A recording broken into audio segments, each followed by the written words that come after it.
So one of them questions folks like to ask is, what's a typical day like for a flight nurse?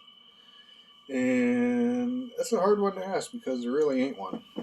So today I showed up. I always show up early. First of all, because um, you worry about traffic or something happening or anything. Um, and you just never know.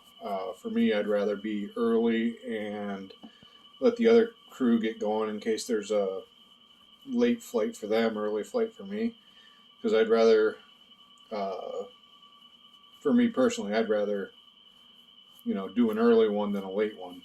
Especially one that's going to hold you over for several hours after your shift is supposed to end, than start early and everything else.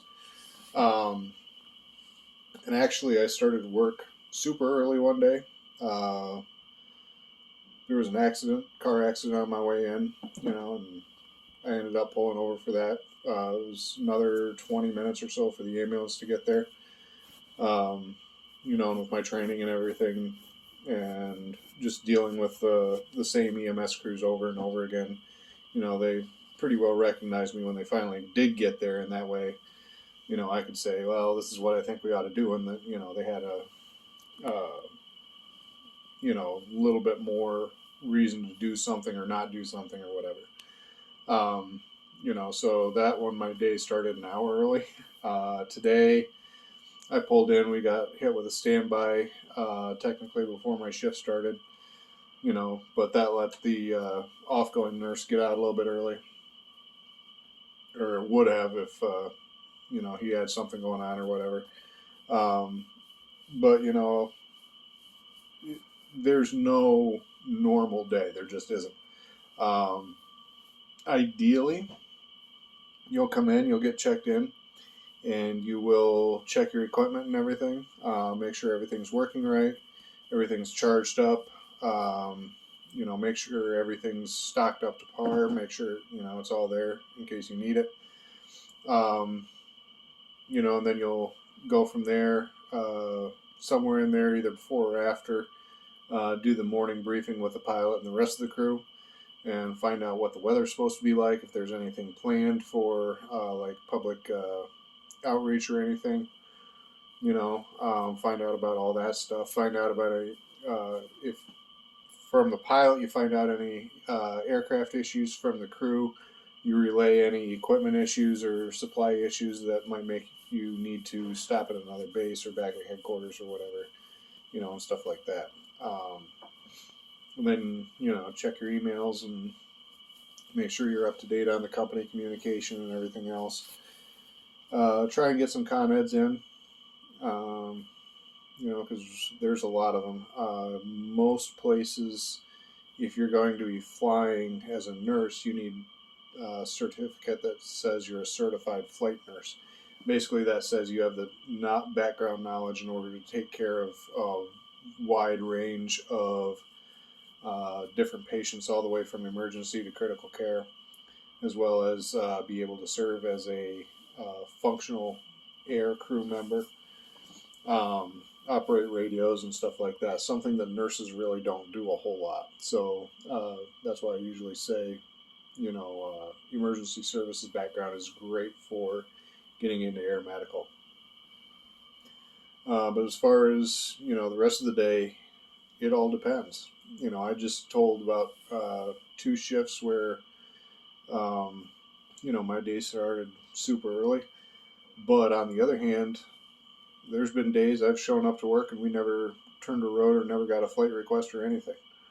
Those for me are super rare. It's you know the more you work in any kind of team environment, you'll notice that when you work with certain people, certain things just happen when they're around. You might work with one person and you just know you're going to get a heart attack patient that day, or you might work with another one, you're going to get a pediatric. You work with another one, you're going to be running your tail off with scene calls all day. Car crashes, or loggers that had a tree on them or something like that. It's people just have those. I call them draws. I don't know what else to call them. But yeah, there's nothing. Nothing typical. I've gone in and gone straight from a scene call, landed at the trauma hospital, and from there, um, snagged the balloon pump from that base and took a patient out and went to a bigger hospital. So there's, like I said, no rhyme or reason at all to what we do in air medical. It's just whatever the need is. You're pretty well expected to meet it. So as far as that goes, you know, ICU nurses kind of have a little bit of a hard time with it, because it's not planned out or anything else. ER nurses, I've said before, they handle the random variety that comes, over to the dispatch pretty well, but, ER nurses just don't get a lot of that critical care stuff, for me in particular. Okay, now that I've been doing this for, 5 years or so now, you know, okay, I can run a balloon pump with transport with very few issues other than a couple mechanical things that have happened and screwed everything up. But um, as far as being able to handle a balloon pump patient, yeah, that's just one of those things that comes with exposure and experience that ER nurses just don't get. So, um, yeah, it's all nursing experience comes into play when you're in the air medical environment. Um, and we'll talk another time about some of the different complexities of patients and how the transport environment, screws the patient up. You talk about altitude changes and temperature changes and all that fun stuff. You know, um, the most routine transport can go incredibly sideways very quickly, just because of all those different changes that you don't get in a hospital, and that includes in the ER. So um, it's just one of those things you have to learn to watch out for and everything.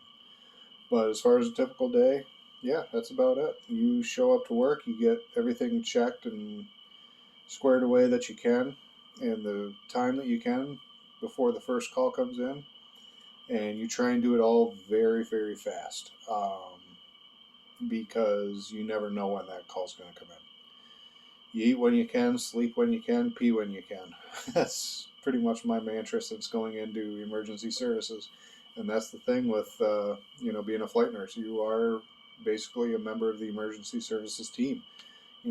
Even if your company statistically does more interfacility work than uh, scene calls or whatever, you still gotta have everything ready to go because you never know. Hey, that patient in a remote ER might need that patient transported out with a STEMI at 7 o'clock in the morning because they came in at 6:30. Or you know weather at the local area was not able to be flyable. So, but somebody had a car accident on the way into work, so now you have to fly and get the patient out of that hospital if you're able to, and take them to a trauma center. So you just don't know, uh, what or when's going to come in. So, like I said, I like to eat breakfast on the way into work because it might be a long time before I get lunch, if I get lunch. Um, and then you hope for those long stretches of back-to-back transports. There's a good EMS room that has at least something you can munch on and drinks and everything.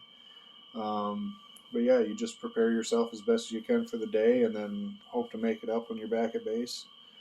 I mentioned early start to days and everything else. There's also been shifts where I've been gone 28 out of 24 hours. And yes, that is not an exaggeration. We literally were back long enough to get fuel, and we restocked at the hospitals we dropped off, and then, we were right back out. So, you just never know what's going to come across the dispatch on when you come into a flight shift. So, prepare yourself as best you can at the beginning and hope for mercy in the middle.